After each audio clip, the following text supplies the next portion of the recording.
students. Today we will take in continuation of the chapter Thinking About the Language. Find the sentences in the text where these words occur.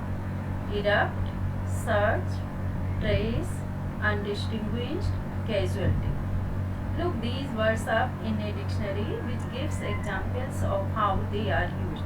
Now answer the following question. What are the things that can erupt? What are the things that can erupt? Use examples to explain the various meanings of erupt. Now do the same for the word search. What things can search?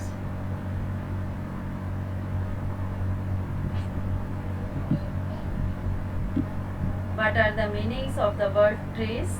And which of the meanings is closest to the word in the text? Can you find the word undistinguished in your dictionary? If not, look up the word distinguished and see what undistinguished must mean. Now, second, match the phrases in column A with their meanings in column B. As for example, first is broke out. Broke out means began suddenly in a violent way.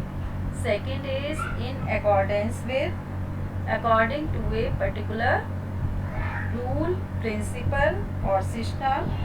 Next is a helping hand.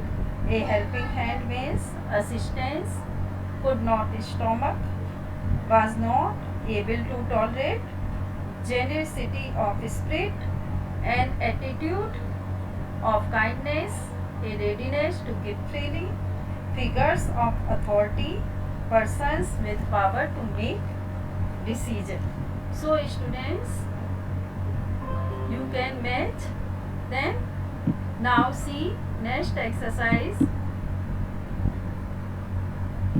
Study the words in italics in the sentences below. They are formed by prefixing.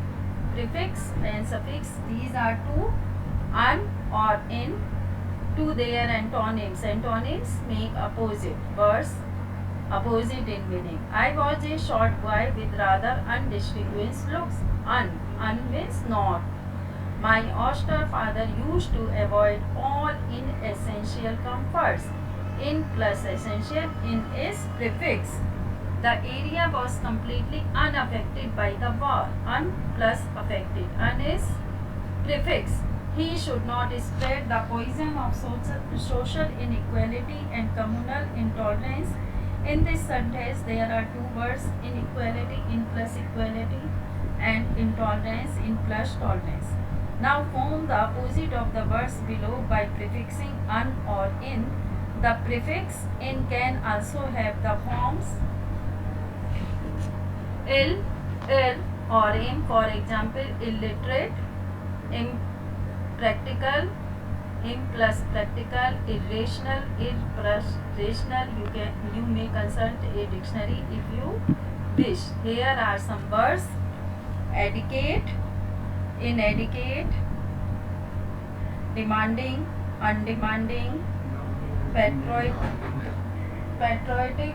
unpatriotic, logical, illogical, acceptable,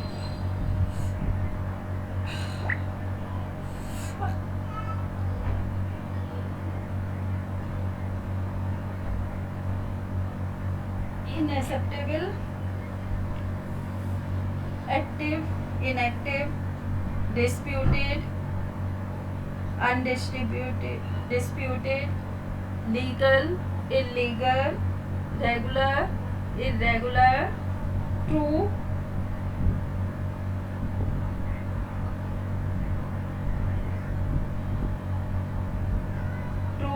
untrue, accessible, inaccessible, responsible, irresponsible, tolerant, intolerant, permanent, impermanent, coherent, incoherent, possible, impossible.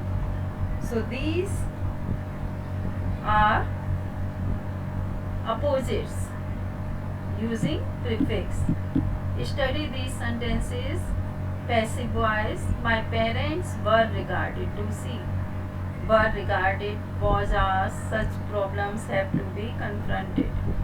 The italicized verbs in these sentences are made up of a form of the verb be and a past participle.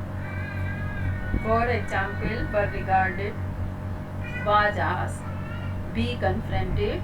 These sentences focus on what happens rather than who does what. Notice that the doer of the action is not included in the sentence.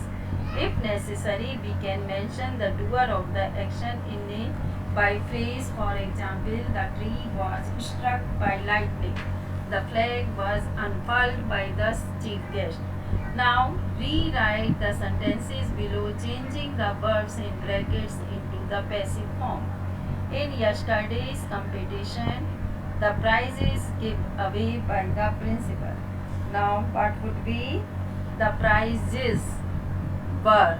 Yesterday, we will use were given away plus verb की third form. Were given away by the principal. In spite of financial difficulties, the laborers pay on time. In spite of financial difficulties, the laborers, because these are plural, were pay की third form, paid on time. Were paid on time. On Republic Day, vehicles were not allowed beyond the point.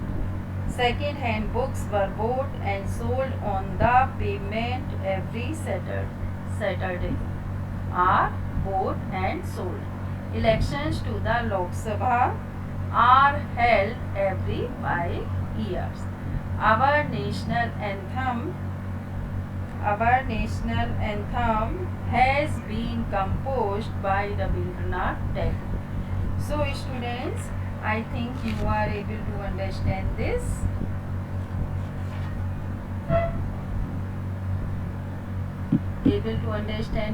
Thank you students.